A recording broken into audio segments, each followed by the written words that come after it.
திருச்சிற்றம்பலம். தென்னாடுடைய சிவனே போற்றி, எந்நாட்டவர்க்கும் இறைவா போற்றி. அனைத்து அடியார் பெருமக்களுக்கும் சிவனருட்பேரவை யூடியூப் சேனலின் வழியாக அடியேனின் அன்புகலந்த வணக்கத்தை தெரிவித்துக் கொண்டு, இன்றைக்கு சடங்குகள் பயன் தருமா என்ற தலைப்பில் சிந்திக்க முற்படுகின்றோம். இன்றைய உலகம் பல்வேறு சடங்குகளை முன்னிறுத்தி அவற்றால் எல்லா நன்மையும் ஏற்படும் என்று நம்பிக்கொண்டிருக்கிறது. எடுத்துக்காட்டாக, புண்ணிய நதிகளில் நீராடுதல், வழிபாடு செய்தல், வேதம் ஓதுதல், அவற்றை உபதேசித்தல், தானம் கொடுத்தல் போன்ற சடங்குகளை குறிப்பிடலாம். இச்சடங்குகளை இறை உணர்வு இல்லாமல், அன்பில்லாமல் வெளிவேடங்களாகச் செய்யும் போது அவை சாதாரண சடங்காகுமே தவிர அவற்றால் எந்த பயனும் ஏற்படாது. நமக்கு நன்னெறி காட்டிய நால்வர் பெருமக்களுள் நாவுக்கரசு பெருமான் இறைவனை நினையாமல் வெற்றாகச் செய்யும் எந்த சடங்கும் பயன் தராது என்பதை பல பாடல்களில் சுட்டிக்காட்டியுள்ளார்.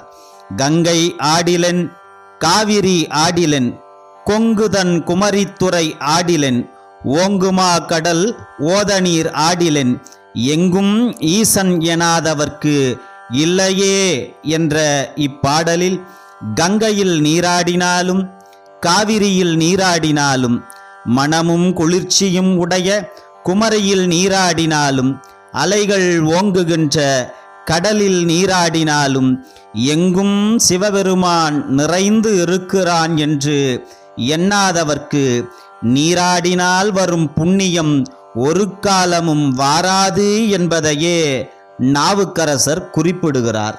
மற்றொரு பாடலில், கோடி தீர்த்தம் கலந்து குளித்தவை ஆடினாலும் அரணுக்கு அன்பு இல்லையேல் ஓடும் நீரினை ஓட்டை குடத்து அட்டி மூடி வைத்திட்ட மூர்கனடு ஒக்குமே என்பார்.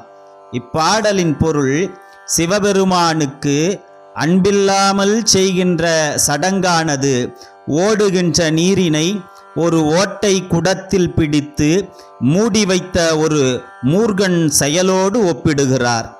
வேதம் ஓதி வேள்விகள் பல செய்தால் மட்டும் ஈசன் அருள் கிடைக்குமா என்று சொன்னால் நிச்சயம் கிடைக்காது.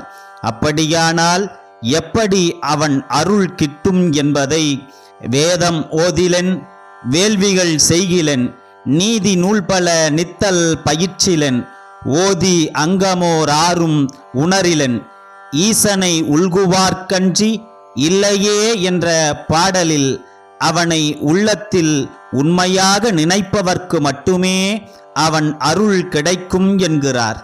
இதன் உண்மை பொருள் என்னவென்றால், நாம் செய்யக்கூடிய சடங்குகளில் இறை உணர்வு மேலிட வேண்டும். சிவபெருமானை இமைப்பொழுதும் நம் நெஞ்சத்தை விட்டு விலகாதவாறு அச்சடங்கை செய்தோம் என்று சொன்னால் நிச்சயம் அவன் அருள் கிட்டும். சிவபெருமானை நினைந்து செய்யாத எந்த சடங்கும் வெற்றுச் சடங்காக மட்டுமே இருக்கும். அவை ஒரு காலும் பயன் தராது என்பது நாவுக்கரசு பெருமானுடைய கருத்தாகும். திருச்சிற்றம்பலம்.